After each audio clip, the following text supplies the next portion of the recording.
వర్ణ నిరసన చేశాడు 2వ అధ్యాయంలో శివరామ దీక్షితులు. వర్ణం అనగా రంగు అని అర్థం, కలర్. వర్ణం అంటేమి రంగు అని అర్థం తెలుగులో. రంగును బట్టి మానవులు గొప్పగా భావించారు ముందు కొంతమంది. రంగును బట్టి ఉత్తర అమెరికా ఖండంలో, ఆఫ్రికా ఖండంలో తెల్లగా పుట్టేవాళ్ళు గొప్పవాళ్ళని, దేవతలతో సమానమని, నల్లగా పుట్టేవాళ్ళు దయ్యాలతో సమానమని వాళ్ళు అక్కడ వర్ణమును పొగుడుతున్నారు. మన భారతదేశంలో బ్రాహ్మణులు శ్వేత జాతీయులు, వాళ్ళు శ్వేతవర్ణము కలిగిన వారు, తెల్లగా ఉంటారు.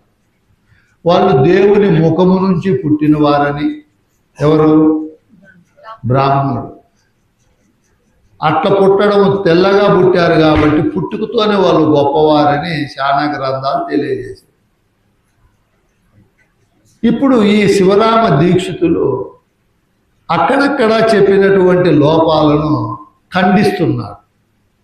ఇప్పుడు మనము బాగా ధైర్యంగా ఉండొచ్చు. ఇప్పుడు మన కలర్ తక్కువైనా కూడా వర్ణానికి సంబంధం లేదు. వర్ణముతో మానవుడిని గొప్పగా చెప్పేకి లేదు. నల్లగా పుట్టినంత మాత్రాన తక్కువగా చెప్పేకి లేదు. ఆయన నిరసన చేస్తున్నారు. మన చాతుర్వర్ణములు ఉన్నాయి. మన భారతదేశ గ్రంథాలలో 4 రకాల వర్ణాలు చెప్పారు. బ్రాహ్మణులు, క్షత్రియులు, వైశ్యులు, శూద్రులు అని. బ్రాహ్మణులు తెల్లగా ఉంటారు, క్షత్రియులు ఎర్రగా ఉంటారు, వైశ్యులు సాగు నలుగులు ఉంటారు, శూద్రులు నల్లగా ఉంటారు.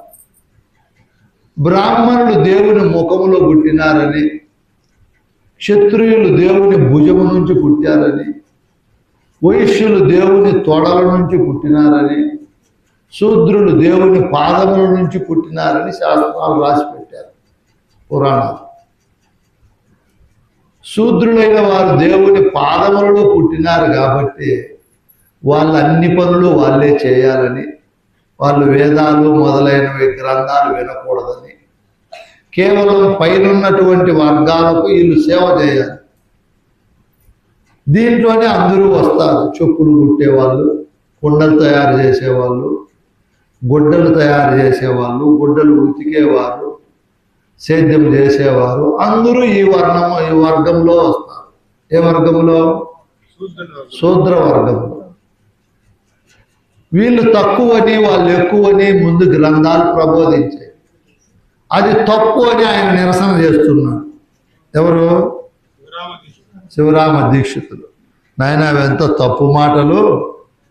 ఏమి తప్పు మాటలు అంటానే అద్భుతమైన మాట చెప్తున్నాడు ఆయన. రాత్రి నాకు ఒక కళ వచ్చింది. రాత్రి కళలో నేను శూద్రుని కదా, మామూలుగా రెడ్లు, కమ్మ, ఎరికిలి, యానాది, సాలె, నగసాలె, బోయ, భోగం, మంగళ, దూదేకులు, ఎరికిలి, యానాది వీళ్ళందరూ కూడా శూద్రుడు కింద ఉండేవాళ్ళు. రాత్రి నాకు ఒక కళ వచ్చింది.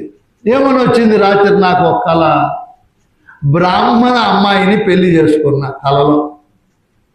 ఎవరిని? బ్రాహ్మణ అమ్మాయిని. పండితునైపోయి అందరి చేత నేను విశేషంగా పూజ్యుడినైపోయాను కళలో.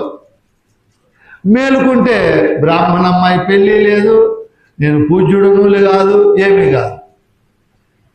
కళలో ఉన్నటువంటిది కళలో కన్నప్పుడు అది నిజమా అబద్ధమా?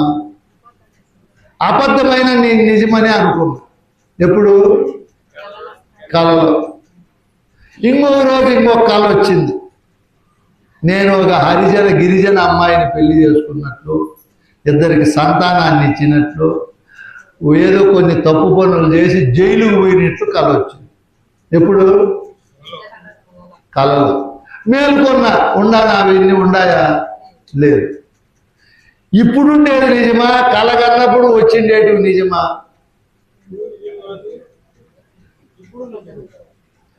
ఇప్పుడుండేది అప్పుడు నిజం కాదు, అప్పుడుండేది ఇప్పుడు నిజం కాదు. ఆయన వర్ణిస్తానే కళ ఉపమానం చెప్పాడు. ఏం చెప్పాడు? కళనే ఉపమానంగా చెప్పాడు.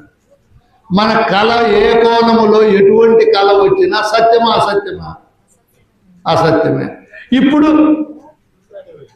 ఇప్పుడు మొత్తము జరిగేదంతా కాల ప్రవాహంలో ఇది కూడా అసత్యమే, సత్యము కాదు. ఇది అసత్యమని చెప్పే గురువు కావాలి. రాత్రి కళ వచ్చింది, మెలకువలోకి వచ్చిన తరువాత కళ అబద్ధమని చెప్పే గురువు కావాలన్నా మనకే అర్థమైపోతుంది, గురువు అవసరం లేదు. రాత్రి కళ వచ్చింది, కళలో మంచి వచ్చిందో చెడు వచ్చిందో వచ్చింది, మెలకువలోకి వస్తాని మనమే నవ్వుకుంటాం ఎంత అబద్ధం ఇదంతా అని. ఇప్పుడు ఉండేది కళ అని మనకు దృఢపరిచేకి గురువు అవసరం. మనకు కనపడేది కళే, కనపడేదాన్ని కనుగొనేవాడు కళే. ఇద్దరు కళ అని గురువు చెప్తాడు. ఇప్పుడు భాగవత కృష్ణ ప్రభువులు చెప్పాడు కందార్థం, నాయన పరిపూర్ణమనేడి పలికే ఎరుకను బల్పాక్షరములకెచ్చటగనినన్ స్థిరమై ఉన్నది. ఎరుకను బల్పాక్షరముల ఇక కట్టిపెట్టు, ఎవరికి తెలియదు ఇది మూల గుట్టు. గురుమూర్తి కరుణచే ఎరిగి తెలిపితి నేనీ పరిపూర్ణ బోధను, పరులు తెలిపిన బోధ ఇక కట్టిపెట్టు, ఎవరికి తెలియదు ఇది మూల గుట్టు అన్నాడు. ఇక్కడ ఎరుకను బలపముగా అక్షరాలుగా చెప్తున్నాడు మహనీయుడు. దీన్ని ఎరుకలు. ఇప్పుడు మనం పిల్లోళ్ళకు పలకిస్తాము, బలపం ఇస్తాము, వాడు అన్ని అక్షరాలు రాస్తాడు. రాసే కొద్దీ బలపం ఏమవుతుంది? అరిగిపోతుంది. తుడిపేస్తే అక్షరాలు చెడిపోతాయి. పలక అట్లే ఉంటుంది. పరిపూర్ణము పలక వలె ఎప్పుడు అట్లే ఉంటుంది నాయన. బలపము అక్షరాలు రెండు నశించిపోతాయి. ఇప్పుడు మా నాన్న అమలానంద వెంకటస్వామి రెడ్డి అని ఆయన సృష్టిలోకి వచ్చాడు.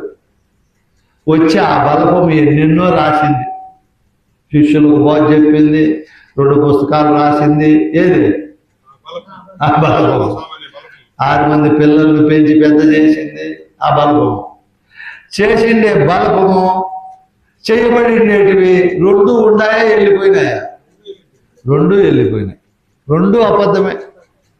బలపము అబద్ధమే, అది రాసే అక్షరాలు అబద్ధమే.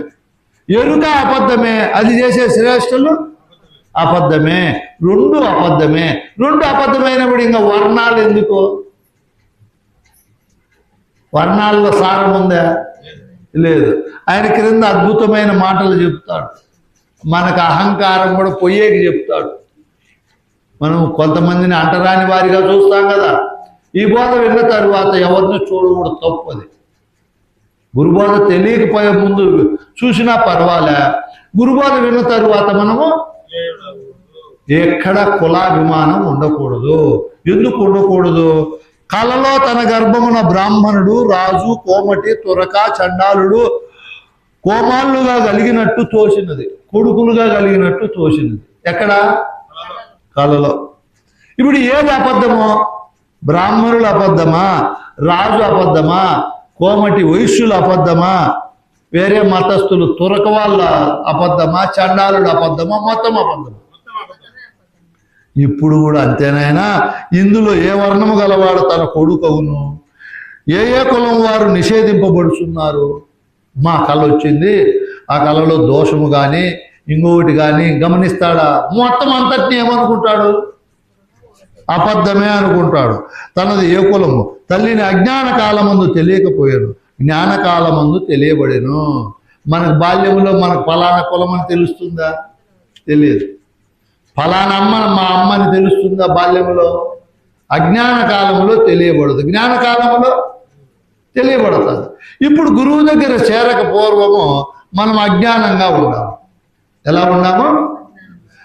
అజ్ఞానం అంటే ఏమి?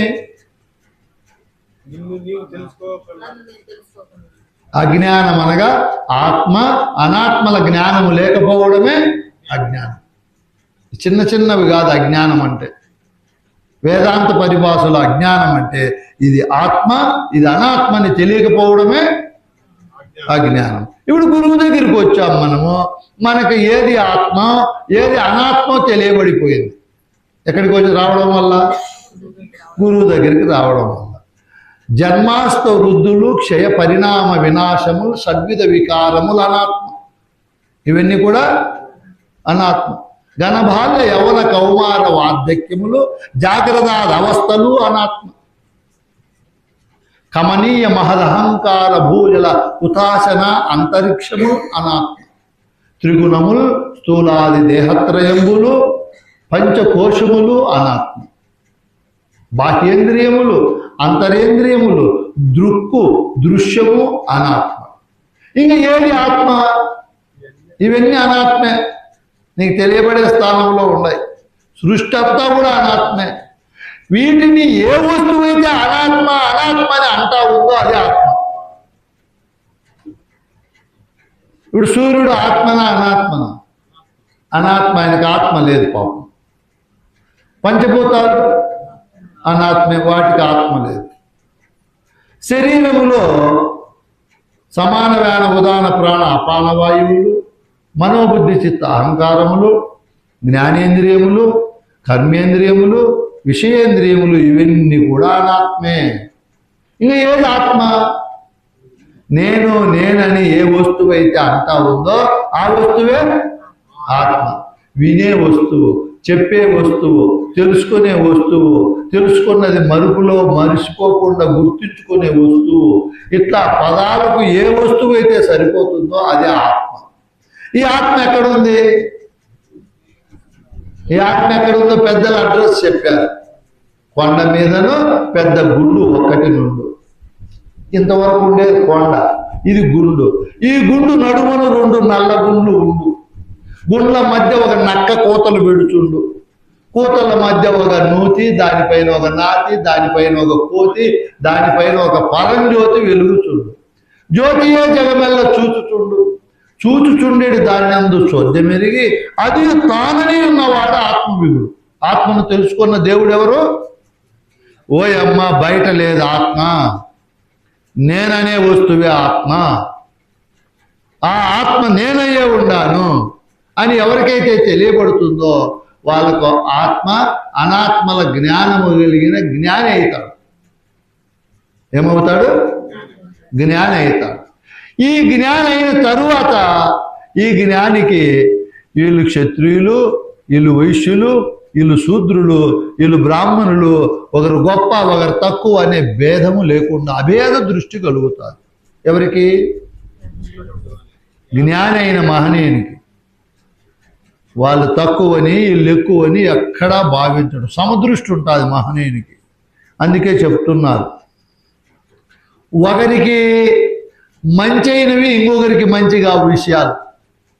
ఇప్పుడు మన హిందూ మతంలో మనకు సరిపోయేటివి ఇస్లాం మతస్థులకు సరిపోవు, ఇస్లాం మతస్థులకు సరిపోయేటివి క్రైస్తవులకు సరిపోవు, మనందరికీ సరిపోయేటివి జైనులకు, బౌద్ధులకు, సిక్కులకు, యూదులకు, ఇట్లా ప్రపంచంలో చాలా మతాలు ఉన్నాయి.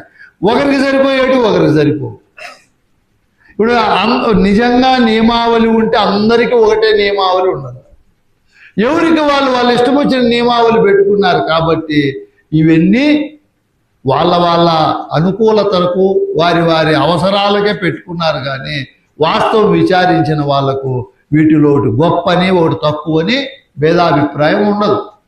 అందుకే ఆ మహనీయుడు చెప్తున్నాడు, కొందరు పెత్తండ్రి పినతండ్రుల కుమార్తెలను వివాహం చేసుకుంటున్నారు, వారికి నరకం లేదు. కొంతమంది అట్లా చిన్నాయన పెదనాయన పిల్లలు చేసుకుంటే నరకమని కొంతమంది అనుకుంటున్నారు. వాళ్ళకి లేని నరకం వీళ్ళకి ఎక్కడి నుంచి వస్తుంది? వీళ్ళకి లేని నరకం వాళ్ళకి ఎలా వస్తుంది? కొందరు భార్యలకు శుశ్రూష కులాచారం అనుసరించి చేయుతున్నారు. చూడండి, కొంతమంది మతస్థులు వాళ్ళ భార్యలను చాలా బాగా చూసుకుంటారు, సేవ చేస్తారు. కొంతమంది మతస్థులు భార్యలతో సేవ చేయించుకుంటారు.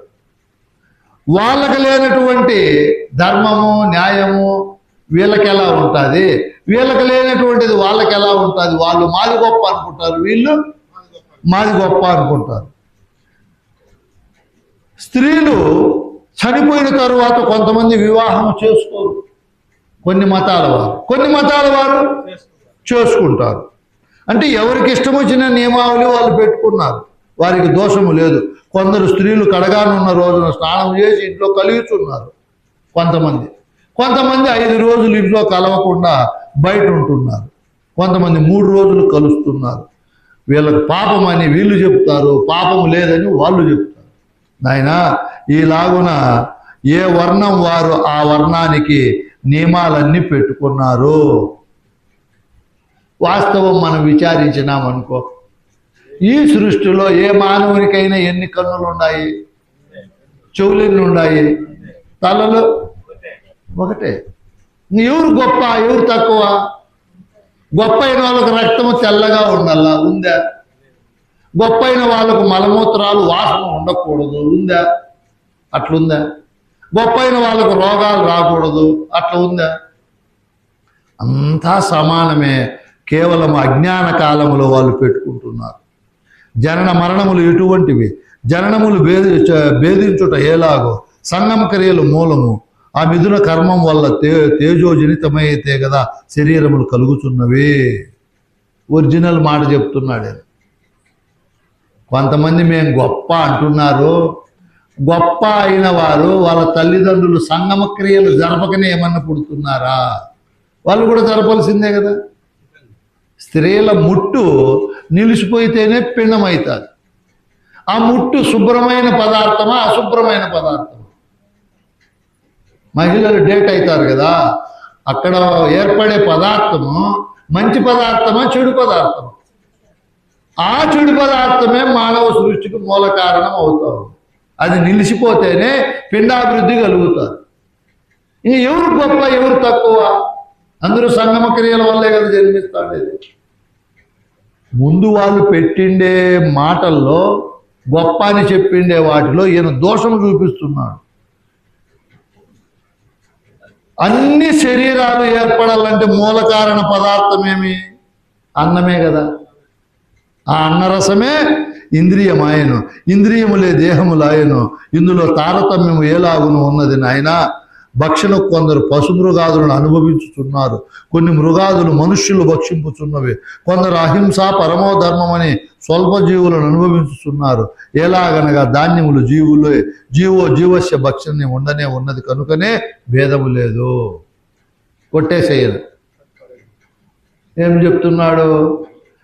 ఎవరు ఏర్పడాలన్నా, ఏ మానవుడు ఏర్పడాలన్నా మూలము అన్నరసం.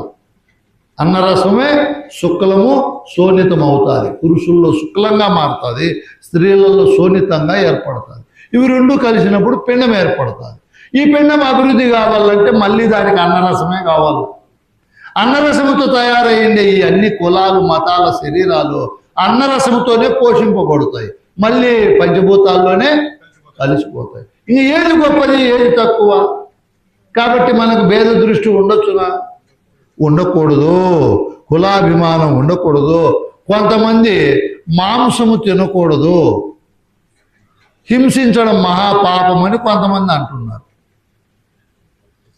కొంతమంది మేము మాంసము తినము, మాంసము తింటే నరకము, తినకపోతే స్వర్గం అని కొంతమంది అంటున్నారు. ఈయన బాగా ప్రపంచాన్ని అంతా విచారణ చేశాడు, విశాల దృష్టి. నాకు కూడా కొంతమంది మీరు మాంసం తింటారా స్వామి, మాంసం తింటే బ్రహ్మ విధి తెలుసుకునే వాళ్ళు దోషం కదా అని. ఇప్పుడు మనం అంటే మాంసం తినం, మనకు వేరే వేరే పదార్థాలు ఉన్నాయి. మన భూమండలంలో అంటార్కిటిక్ ఖండాలలో ఎస్కుమోలు, లాఫులు అనే ఒక జాతి మనుషులు ఉన్నారు. వాళ్ళకి అక్కడ మాంసం తప్ప ఏమీ దొరకదు. మీరు మాంసం తింటున్నారు, మీరు బ్రహ్మ విద్యకు అనర్హులు అంటే వాళ్ళు చేసిండే పాపం ఏం పాపం? అట్లా చోట పుట్టడమా? ఇక్కడ ఈయన శివరామ దీక్షితులు ఏం చెప్తున్నాడు నాయన, మాంసం అనేది ప్రతి ఒక్కరూ 2 రకాలుగా ఉండేదాన్ని తింటున్నాం మనం. సృష్టిలో అడవుల్లో శాకాహారులు, మాంసాహారులని జంతువులు ఉంటాయి. అన్ని శాకాహారులనే గురువు సృష్టించింటే అంత బాగుండవు. కొన్ని మాంసాహారులను సృష్టించినాడు. ఎందుకు శంకరెడ్డి స్వామి? అన్ని జింకలు, దుప్పులు, కుందేళ్ళు, ఏనుగులు, ఒంటెలు, జిరాఫీలు అయితే బాగుండు కదా. పులులను పెట్టాడు, సింహాలు పెట్టాడు, నక్కలను పెట్టాడు. ఎందుకు పెట్టాడు ఇవి మళ్ళా వీటిని? అన్నీ అవే పెట్టిండొచ్చు కదా అని. ఎందుకు జయరామ స్వామి? సృష్టి సమానంగా నడచాలంటే ఖచ్చితంగా ఉండాలి. సృష్టి ధర్మంలో అన్ని శాకాహార జీవులు ఉన్నాయనుకో, వాటికి ఆహారం తగ్గిపోయి వాటి సంతతి విపరీతంగా పెరిగిపోతుంది. వాటి సంతతిని నిరోధన చేసేకి, వాటికి ఆహారం కొరత లేకుండా చేసేకి మాంసం తినే జంతువులను పెట్టినాడు. చూడు ఎంత బాగుంది క్రమం. కొన్ని ఉభయపక్షులు ఉన్నాయి, అవి మాంసాహారము తింటాయి, మళ్ళీ శాకాహారము తింటాయి. ఇప్పుడు మానవులు ఎటు ఉభయపక్షులు రెండు తింటారు, కుక్కలు కాకులు ఇవన్నీ కూడా ఉభయపక్షులు. మరి కుక్కకు కాకి మొదలైనవి మాంసం తినే పులులు సింహాలకు మాంసం తింటున్నాయి, వాటికి పాపం రావాలి కదా. అయితే పుణ్యాన్ని సంపాదించుకునే మీరు మాంసం వదిలేసి మనం గడ్డి పెడితే తింటాయి, అవి తినలేవు. ఇక్కడ జీవస్య భక్షతి అని చెప్పాడు మహనీయుడు. జీవుల్ని తిని అభివృద్ధి అవుతున్నాయి. ఇప్పుడు మనం బియ్యాలు తింటున్నాం, దాంట్లో జీవం ఉందా లేదా? వాటిని తినకుండా మళ్ళీ భూమిలో వడ్ల రూపంలో పెడితే పంట వస్తుంది. వాటి యొక్క పంటను మనం నిరోధం చేస్తున్నాం, అభివృద్ధి కాకుండా చేస్తున్నాం. వీటిలో చిన్న జీవం ఉంది. ఆ గొర్రెలు, ఆవులు, పొట్టేళ్ళు, కోళ్ళల్లో పెద్ద జీవం ఉంది. అవి చంపి తింటే మన కళ్ళ ముందు అవి బాధపడుతూ ప్రాణం పోయేటప్పుడు గిలగిల కొట్టుకుంటూ ఇవన్నీ కనపడతాయి. ఇప్పుడు ఈయన నిరసన చేశాడు. మాంసము తింటే పాపమని కాదు, తినకపోతే పుణ్యమని కాదు, మాంసపు బుద్ధులు ఉండకూడదు. ఏం బుద్ధులు ఉండకూడదు? మాంసపు బుద్ధులు అంటే ఏంటివి? ఈర్ష్య, ద్వేషము, అసూయ, క్రోధము, ఒకరిపైన ఒకరికి ఎనలేనటువంటి ద్వేషభావాలు, భేదభావాలు లేకుండా ఉండడమే అహింసాత్మకమైన పద్ధతి. ఒకసారి గాంధీ మహాత్ముడు టంగుటూరి వీరేశలింగం పంతుల దగ్గరికి వచ్చాడు. మనకు మాంసము తింటే మహాపాపము కదా అని అడిగాడు. ఎవరు? గాంధీ మహాత్ముడు. అయితే మాంసము తినకుండా జీవులను చంపకుండా ఉండేది నీ దృష్టిలో పుణ్యమా అని అడిగాడు. అవును అని చెప్పాడు. అయితే రైతులు ఇప్పుడు పుణ్యం చేస్తున్నారా పాపం చేస్తున్నారా? ఎన్ని జీవులను చంపల్లా? ఎవరు?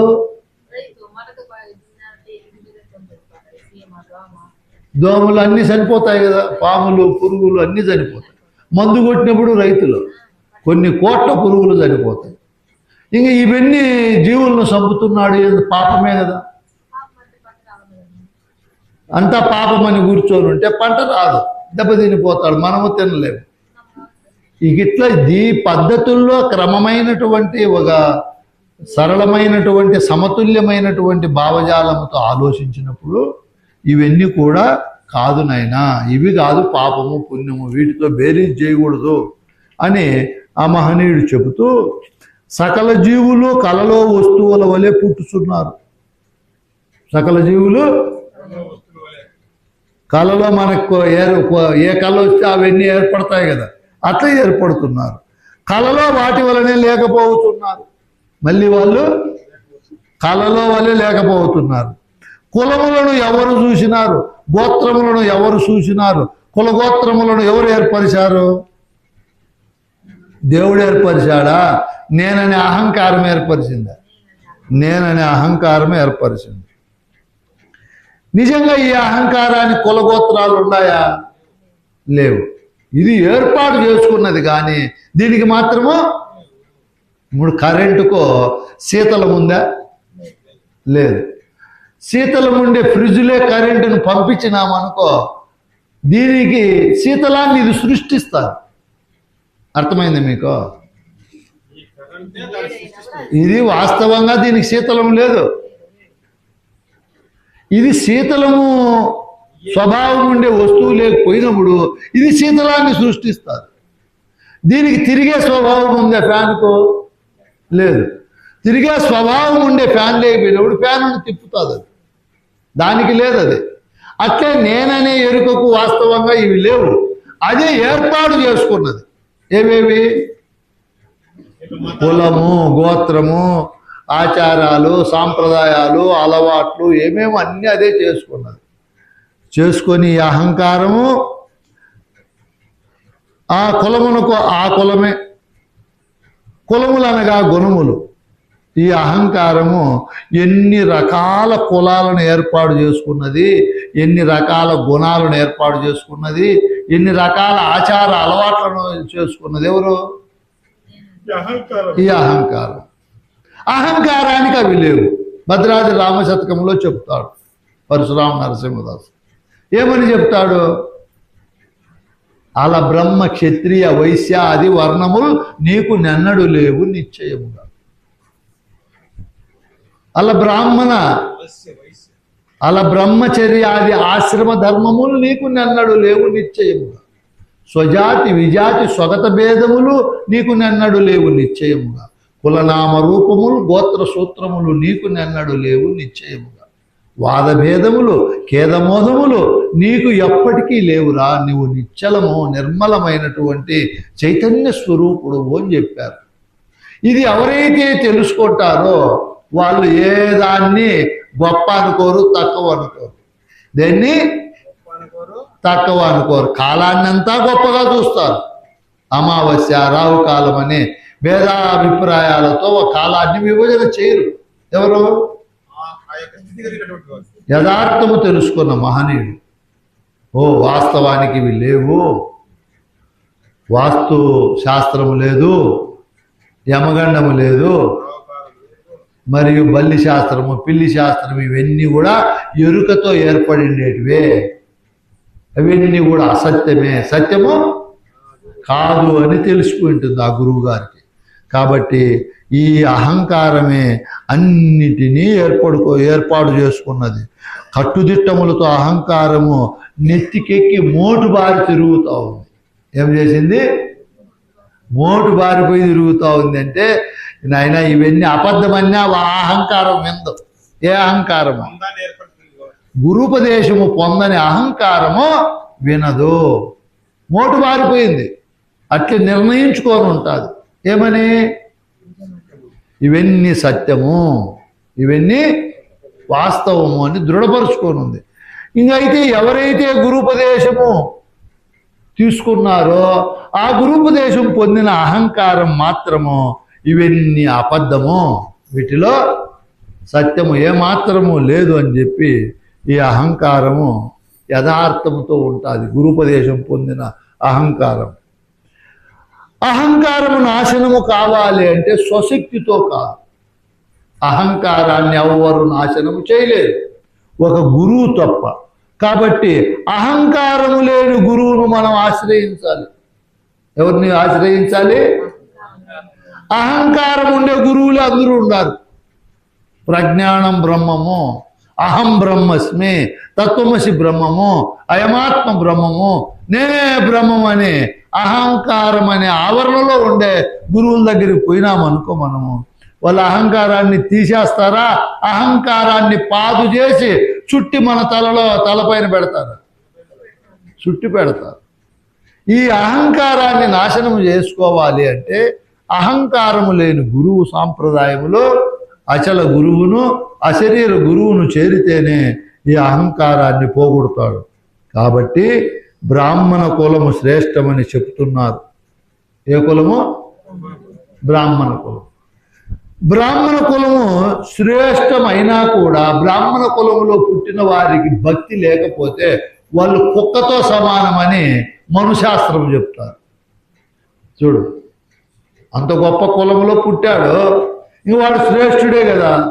అయితే ఆ కులంలో పుట్టిన భక్తి లేకపోతే కుక్కతో సమానమని, కుక్కను తినే చండాలునితో సమానమని చెప్తున్నారు. సరే, కులమే గొప్పది అనుకుందాం. ఒకవేళ నారదుడు ఏ కులంలో పుట్టాడు?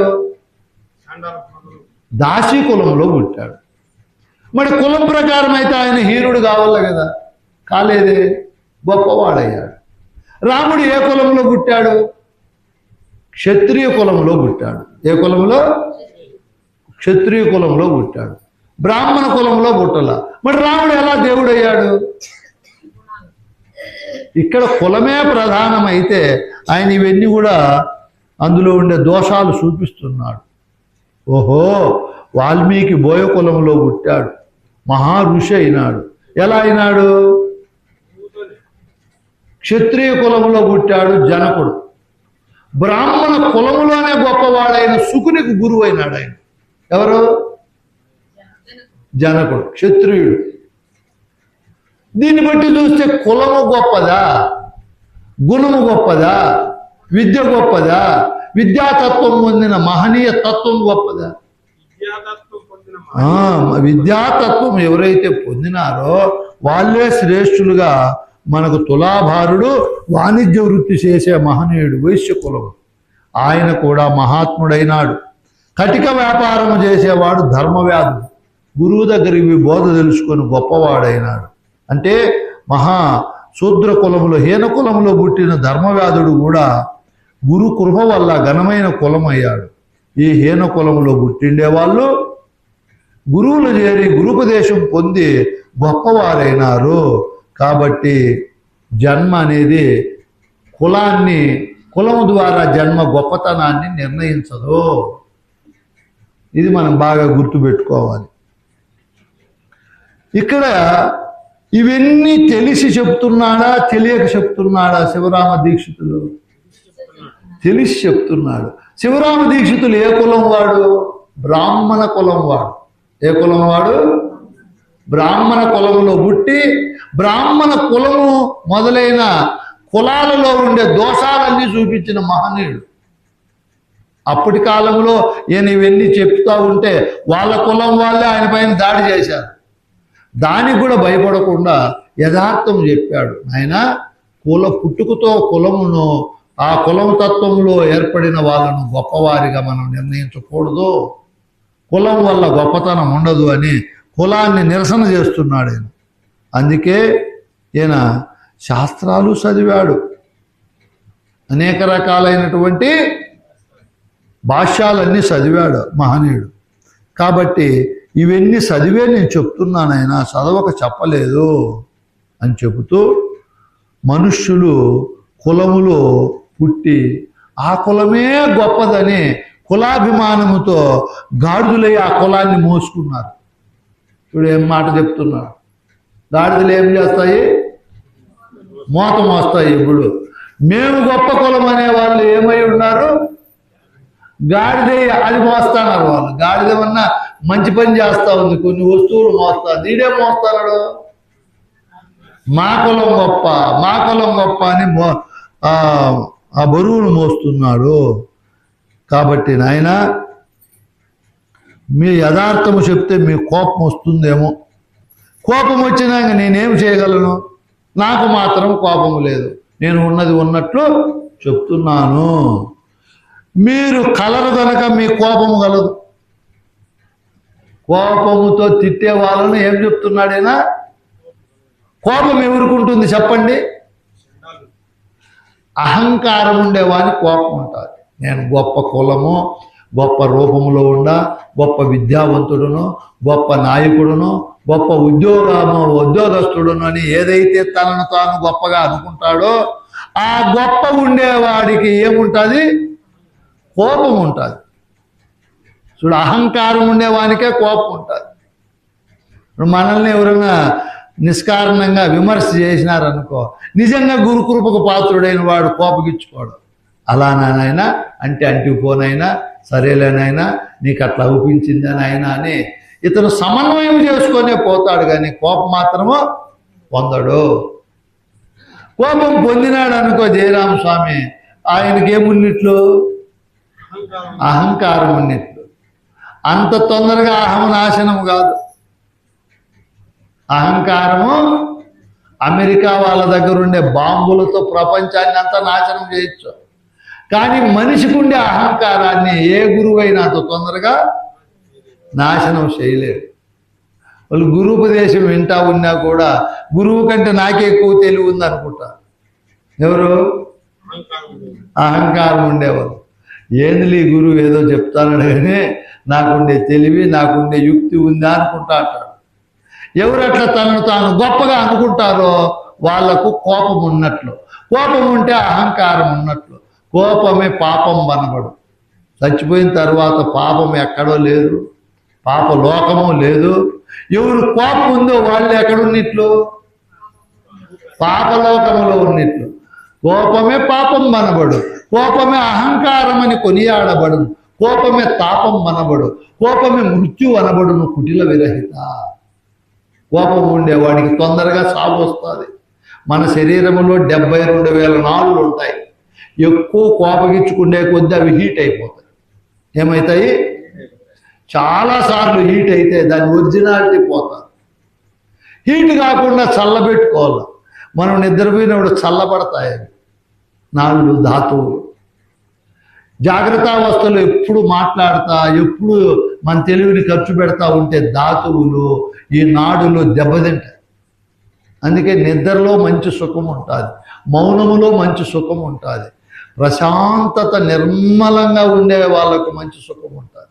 వాళ్ళు ఎక్కువ రోజులు కూడా బ్రతుకుతారు, వాళ్ళకు రోగాలు కూడా రావు.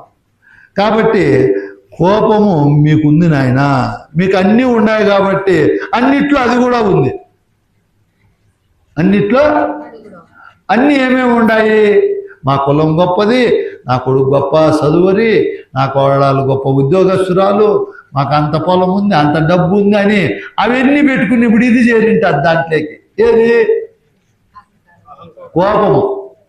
నేను నిమిత్త మాత్రుని, నా గురువు నాకు ఇచ్చాడు, అవన్నీ నాకే ఉన్నాయని కేకలు పెట్టకూడదు.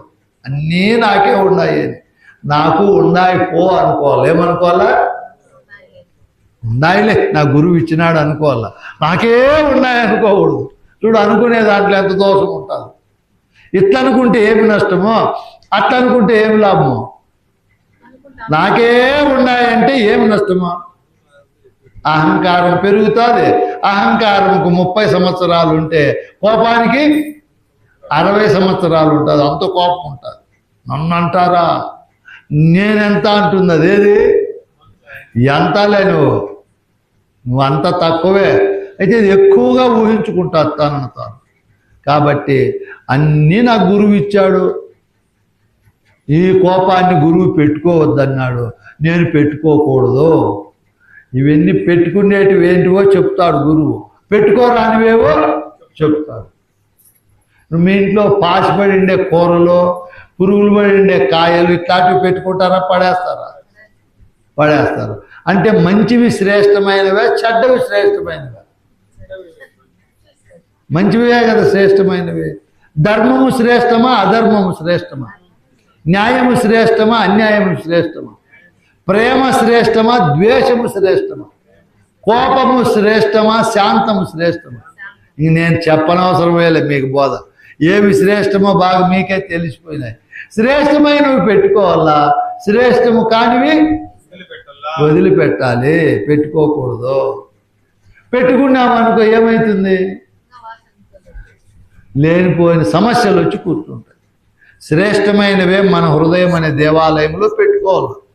న్యాయము, ధర్మము, ప్రేమ, కరుణ, త్యాగము మరియు అహింస, కరుణ, మైత్రి, జాలి, ఇవన్నీ మన హృదయంలో పెట్టుకోవాలి. అప్పుడు హృదయంలో ధాతువులు, నాడులు ఇంకా బాగా అభివృద్ధి అవుతాయి. ఏమవుతాయి? అభివృద్ధి అవుతాయి. పంటలో కలుపు మొక్కలు ఉంటే అభివృద్ధి అవుతుందా? కలుపు మొక్కలు తీసివేస్తే అభివృద్ధి అయి పంట బాగా వస్తుంది. అట్లా మన దేహంలో కూడా కలుపు మొక్కలను మనము పెట్టుకోకూడదు. పెట్టుకుంటే ఏమవుతుంది? పంట రాదు. నాయన, దేహం పైన నువ్వు అభిమానం పెట్టుకోవద్దు. ఈ శరీరం పైన ఇతరులు ఏమన్నా అన్నీలే, నువ్వు దాని గురించి పట్టించుకోవద్దు. దేహం ఏమన్నా శాశ్వతమా, వెండి కొండనా, అదేమన్నా బంగారు కొండనా, అదేమన్నా బండనా? చెప్పు నాయనా. నీ దేహం పురుగుల గుంట కాదా? నీ శరీరము ఎప్పటికీ మట్టిపాలు కాదా? ఈ దేహానికి జబ్బులు రావా? ఈ దేహం నశించిపోదా? ఎందుకు నాయనా నీకు ఈ దేహం పైన అభిమానము ఉండకూడదు? చూడు ఎంత వైరాగ్యం మాటలు ఇవి. ఏం మాటలు? వైరాగ్యం కలిగిస్తున్నాడు, దేహాభిమానం పోగొడుతున్నాడు. ముందు జరగబోయేది సినిమా వల్ల చూపిస్తున్నాడు. ఎప్పుడు జరగబోయేది? ముందు జరిగేది. ముందు ఏం జరుగుతుంది మనకు? నల్ల ఎంట్రుకలు ఏమవుతాయి? నల్లగా అవుతాయి. ఉన్న పళ్ళు ఏమైపోతాయి? కళ్ళల్లో ఏమొస్తుంది? చెవుల్లో ఏమొస్తుంది? ముక్కులో ఏమొస్తుంది? నాలుగు పైన తెల్ల. మలమూత్రాలు, కొంప, ఇది సీమిడి, అబ్బబ్బా, ఇవన్నీ ముందు చూసుకోని ఆయన ఎందుకు అభిమానపడి అందరిపైన కుక్కవలే మురుగుతావు నాయనా, మొరగద్దురా, ముందుంది ముసళ్ళ పండగ గమనించుకోమని మహనీయుడు చెప్తున్నాడు. ఏమి మంచి మాటలో ఇవి. కుదిరింది అనుకో స్థితి, అవును కదా నీకు స్థితి కుదిరింది అనుకో, వాడు నిర్మలుడైతాడు, అహంకారాన్ని వదిలేస్తాడు. అహంకారం పోతే అన్నీ పోతాయి. ఏం పోతే? అన్నీ ఏమేం పోతాయి? గర్వం పోతుంది, ఈర్ష్య పోతుంది. నేను గొప్ప అనే డంబం పోతుంది, నేను ఇంత అనే అహంకారము, అన్నీ పోతాయి నాయనా.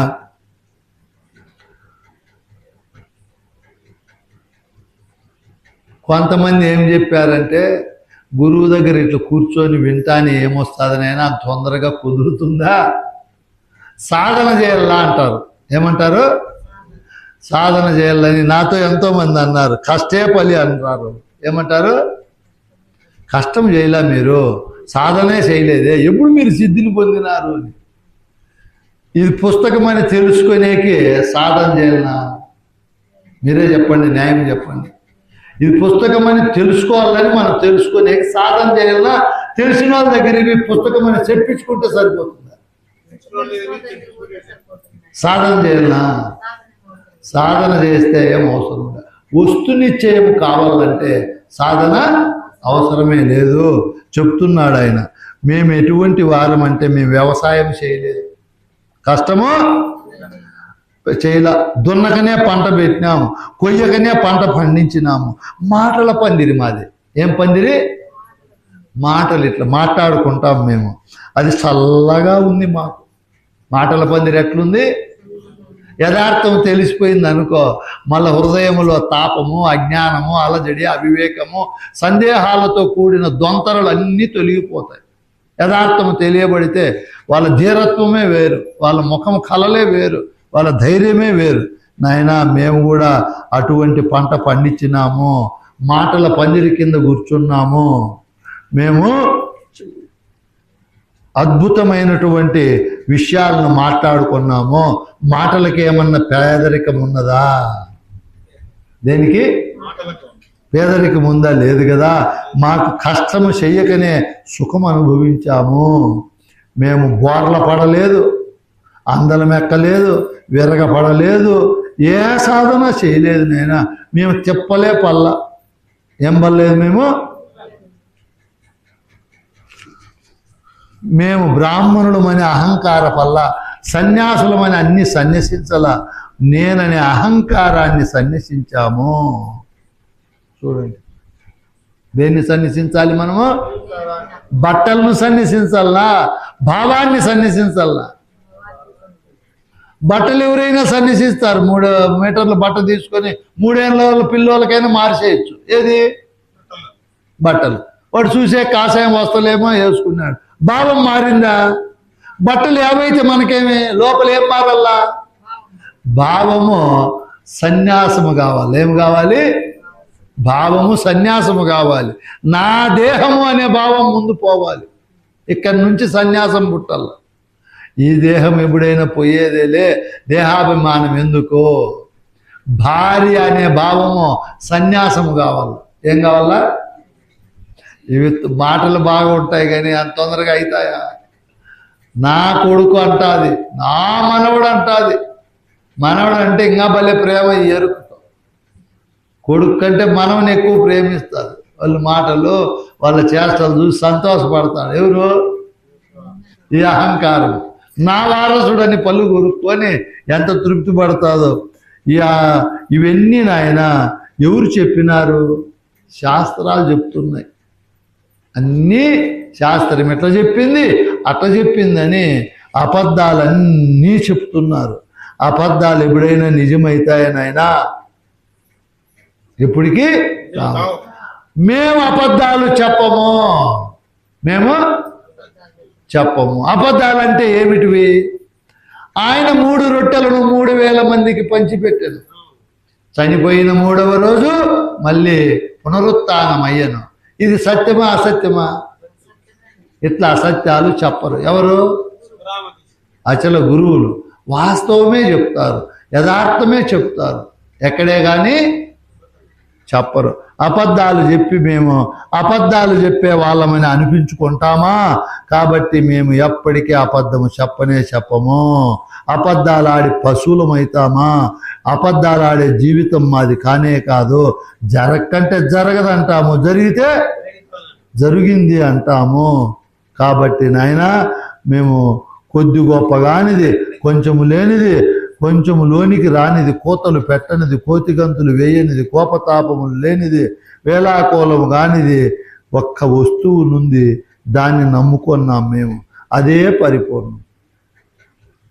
పెరగనిది, విరగనిది, అరగనిది, తరగనిది ఒక వస్తువు ఉంది నాయన. ఆ వస్తువే నిజ దైవము. ఆ వస్తువులోనే మనం ఉండామని చెప్పి గురుకృప వల్ల తెలుసుకున్నాము. ఆ తెలుసుకున్న ఆ సత్యాన్ని చెప్తాము కానీ అసత్యాన్ని చెప్పము. ఇప్పుడు సృష్టిలో అన్నీ అసత్యాలే, అందరూ చెప్పేది అసత్యాలే. ఏం అసత్యాలు? ఏం చెప్తున్నారు అందరూ? ఆయన పరలోకమున నివసించుచున్నాడు, ఆయన మహిమాన్వితుడు, ఆయన పరిశుద్ధాత్మ స్వరూపుడై ఉన్నాడు. ఓ పాపులారా, మన పాపములను పోగొట్టుటకై ఆయన రక్తమును సిందించను. ఇవి సత్యాలా అసత్యాలా? అసత్యాలు. ఇంకా మనోళ్ళు ఎన్ని చెప్తారో అసత్యాలు. ఇదిగో స్వర్గం, ఇదిగో వైకుంఠం, ఇదిగో కైలాసము, ఇదిగో దేవలోకము, మనం చనిపోతే ఇక్కడ పుణ్యాలు చేస్తే అక్కడ పోతాము. పోనీ అక్కడ శాశ్వతంగా ఉంటామా? ఈ పుణ్యం అయిపోతాని మళ్ళీ మెడబడి తోస్తారని వాళ్ళే చెప్పినారు పాపం. ఇట్లా అసత్యాలు మనము చెప్పము. మనం ఏం సత్యం చెప్తామో, ఇదిగో నిజమైన దైవం ఆ విధంగా ఉందని. కొంతమంది కొన్ని కథలు చెప్పారు, అనంతవ్రత కథ చెప్పారు. పూర్వం ఒక బ్రాహ్మణుడు సకల విద్యలను నేర్చి ఎవరికి చెప్పకుండా గర్వపడి చనిపోయినాడు. వాడు ఎవరికి పనికి రాకుండా అడవిలో మామిడి చెట్టే పుట్టినాడంట. చూడు, ఇది కథ నిజమా? బాహుబలి సినిమా చూసారా మీరు? ఆ కథ నిజమా అబద్ధమా? అది అట్లా కవి సృష్టించాడు. ఈ కథలు, ఇవన్నీ నియమావళి, ఈ రకాలైనటువంటి సాంప్రదాయ పద్ధతులన్నీ కూడా ఎరుకే సృష్టించింది నాయన. కనుక నాయన, అటువంటి అబద్ధాలు మేము ఆడము. పూర్వం ఒక రాజు గర్వించి బ్రాహ్మణులకు చెవిటి భూమి దానం చేస్తే ఆయన అడవిలో పనికిరాని వృషభమై పుట్టినాడంట, ఎద్దై పుట్టినాడని కథలు రాశారు. అటువంటివన్నీ అసత్యాలే, సత్యము కాదు నాయన అని చెప్పి చెప్తున్నాడు. ఈ విధమైనటువంటి అసత్యాలు పరిపూర్ణ బోధ ఎరిగిన మహనీయులు చెప్పరు. ఉన్నది ఉన్నట్లు చెప్తారు. ఏం ఉన్నది ఉన్నట్టు చెప్తారు అన్నప్పుడు ఈ శివరామ దీక్షిత గ్రంథము ఏమి రాసిందో అదంతా ఉన్నది ఉన్నట్లు చెప్పే గ్రంథమే. లేనిది ఏమాత్రమో చెప్పరు అచల గురువు. మీరు ఇప్పుడు ఇందాక బోధ విన్నారు, ఇందులో లేనిది ఏమన్నా చెప్తారా? మీకు ఇది ఇంటే ఇంత లాభం వస్తుంది, ఈ పని చేస్తే ఇంత సుఖం పొందుతారు, ఇటువంటి మాటలే చెప్పరు. ఎవరు? అచల గురువులు. ఈ విధంగా గురువు గారు ఈ అధ్యాయంలో వర్ణాన్ని నిరసన చేశాడు, రంగును నిరసన చేసి ఎరుకే పెట్టుకున్నది బ్రాహ్మణ క్షత్రియ వైశ్య శూద్రములని వాస్తవంగా విచారిస్తే అందరూ సమానమే. ఎట్లా అందరూ సమానము? పెళ్లి చేసుకోండి భార్యాభర్త, అన్నం తిన్నారనుకో, అది వాళ్ళల్లో పురుషుల్లో శుక్రము, స్త్రీలలో శోణితంగా మారి అవి రెండు ఏకమైనప్పుడు పిండంగా మారి మనం భూమండలంలోకి వచ్చి మళ్ళీ భూమిలోకి వచ్చిన తరువాత ఈ పంచభూతాలతో సంబంధం పెట్టుకొని గాలి నుంచి పంచ ప్రాణాలు మరియు ఆకాశము నుంచి వాయువును, అగ్ని నుంచి మరియు జలము నుంచి భూమి నుంచి ఇవి ఎట్లా ఏర్పడినాయో అట్లా మళ్ళా మనం వాటిని తీసుకుంటున్నాం. కర్మేంద్రియాలు పనిచేయాలంటే మనకేముండాలి? ఆహారం ఉండాలి. ఏముండాలి? ఆహారం ఉండాలి. ఊరికేది చేస్తాయా? జ్ఞానేంద్రియాలకు కర్మేంద్రియాలకు మధ్య వ్యవహారం జరగాలంటే ఏముండాలా? విషయేంద్రియాలు ఉండాలి. మీ చెవులు బాగా పని చేస్తూ ఉంటే నేను అమ్మ బాగుండానా అని అడుగుతాను అనుకో, అప్పుడు మీ చెవులు ఆ మాటను తీసుకుంటాయి, నోటితో పలికిస్తాయి. దేంతో పలికిస్తాయి? నోటితో పలికిస్తాయి. అంటే ఈ జ్ఞానేంద్రియానికి ఈ కర్మేంద్రియానికి లింక్ ఉంది. అట్లే కన్నులకు ఏ కర్మేంద్రియానికి లింక్ ఉంది? కన్నులకు, కాళ్ళకు. కన్నులు లేవనుకో, కాళ్ళు ఉన్న బలంగా జయరామ స్వామి కాళ్ళకి అట్లా బలంగా ఉన్న నడవలేడు. కన్నులుండి సన్నగా ఉన్న కాళ్ళు లింకు పెట్టాడు గురువు గారు. ఇదిగోనైనా ఈ జ్ఞానేంద్రియాలకు ఈ కర్మేంద్రియాలకు ఇట్లా లింక్ ఉంది. ఈ లింకుతో కూడిన వ్యవహారం జరగాలన్నా కూడా మనకు అందరికీ ఎవరికైనా సరే ఆహారం ఉండాలి, నీరు ఉండాలి, మరియు మార్పు జరిగేకి అగ్నిభూతం ఉండాలి. ఈ విధంగా అన్నీ ఉండాలి. అందరూ అన్నింటినీ అనుభవిస్తారు, మళ్ళీ అందరూ అన్నింటిలో కలిసిపోతారు. ఇది అందరికీ ఒక ధర్మమై ఉందా లేదా? ఇది ఎవరు గొప్ప ఎవరు తక్కువ? ఎవరు గొప్ప కాదు, ఎవరు తక్కువ కాదులే, అంతా ఒకటేనని పరిపూర్ణబోధి ఎరిగిన మహనీయుడు నిర్మలంగా ఉంటాడు. ఎట్లుంటాడు? నాకెంత నా గురుకృప వల్ల మోక్షం ఉందో అందరికీ అట్లే ఉంది. అయితే అది వాళ్ళకి తెలియదు. ఏమని? గురుకృపకు పాత్రుడైన వానికి తెలిసిండే విధానము వానికి తెలియదు, అంతే భేదము. తెలిసిండేవాడు అందరికీ ముక్తి ఉందిలే అనుకుంటాడు, తెలియని వాళ్ళు ఎవరికి ముక్తి లేదనుకుంటారు. బ్రహ్మస్వామి సాధనలు చేశాడా, తపస్సు చేశాడా, ఎట్లొచ్చింది ముక్తి అని నమ్మరు. వాళ్ళకు ముక్తి పొందలేదు కాబట్టి వీళ్ళకు ముక్తి అంటే నమ్మరు. ఇప్పుడు నేను గురుకృపకు పాత్రుడైనా అని కాబట్టి ఏడుండే వాళ్ళకే కాదు ప్రపంచములో అందరికీ ముక్తి ఉంది పో అని ఉంటాడు నిర్మలంగా. ఎవరు? తెలిసిన మహనీయుడు. ఏ భేద బుద్ధి ఉండదు, అభేద దృష్టి ఉంటుంది. అన్నింటినీ సమన్వయం చేసుకొని అన్నిటితో మమేకమై జీవన విధానాన్ని ముందుకు తీసుకొని శేష జీవితం హాయిగా ఆనందంగా గడిపేస్తాడు. ఎవరు? తెలిసిన మహనీయుడు. నిరసన చేసుకొని ఉంటాడు, భావంలో పెట్టుకొని ఉండడు. ఏం చేసుకొని ఉంటాడు? నిరసన చేసుకొని ఉంటాడు. ఇప్పుడు మనకు శనక్కాయలు ఇప్పుడు సీజన్ వస్తూ ఉంది, భూమిలో బేయలు అనుకున్నాము. ఏవి? ఒక రైతింటికి పోయినాము, శనక్కాయలు కొన్ని తీసుకొని ఒలిసాము. ఆ శనక్కాయల్లో ఊజీ పడింది, శనక్కాయ అట్లే ఉంది, లోపల విత్తనం అట్లే ఉంది, ఆయిల్ లేదు, పెరికేసింది. మీకు తెలిసింటుంది చంద్రారెడ్డి స్వామి.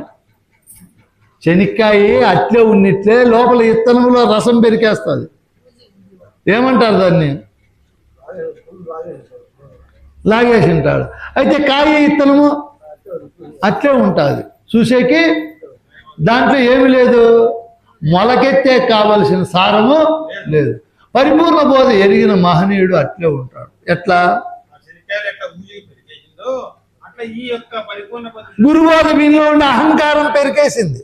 ఏం చేసింది అహంకారాన్ని? గురుబోధ ఆ పురుగు పెరిగినట్లు పెరికేసింది.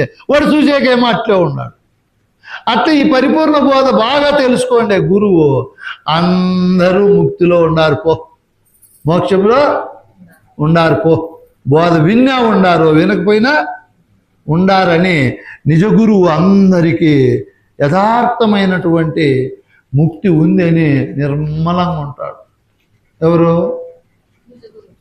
తెలిసిన గురువు. ఈ విధంగా మనము ఈ ప్రకరణలో తెలుసుకొని వర్ణం పైన భ్రాంతి లేకుండా ఉండాలని కోరుకుంటూ, ఇది శ్రీ శివరామ దీక్షిత ప్రభావే వేదాంత విచారణే వర్ణ నిరసన ద్వితీయ ప్రకరణం సంపూర్ణము. జై పూర్ణానంద స్వాముల వారికి, శ్రీ అమలానంద స్వాముల వారికి, శ్రీ కేవలానంద లక్ష్మణ ఆచార్యులకు, శ్రీ వత్తి భూమానంద నారాయణార్యులకు. రేపు ఇంకా మంచి అధ్యాయం ఉంటుంది. రేపు గొప్ప అధ్యాయం అది. అహంకార కుల నిరసన. ఏ నిరసన రేపు? మనం 4 కులాలు అని చెప్పుకున్నాం ఇంతవరకు, వర్ణాలు. ఇది ఒకటి అద్భుతమైన వర్ణం. ఇది ఏది? వీళ్ళు బ్రాహ్మణులని పెట్టుకున్నాము, వీళ్ళు క్షత్రియులు, వీళ్ళు వైశ్యులు, వీళ్ళు శూద్రులని పెట్టుకున్నాం కదా. నేనే బ్రహ్మం అనేవాడు ఈంది ఒక కులం. ఏం కులమో? అహంకార కులం. అది ఏం కులమో? నేను బ్రహ్మమును, నేనే సత్యమును అనే వదిలేవాడిని ఒక కులం. ఆ కులంలో దోషం చూపిస్తున్నాడు ఈ మహనీయుడు. రేపంతా విచారిస్తాము. జై సద్గురు బ్రహ్మ మహారాజుకు.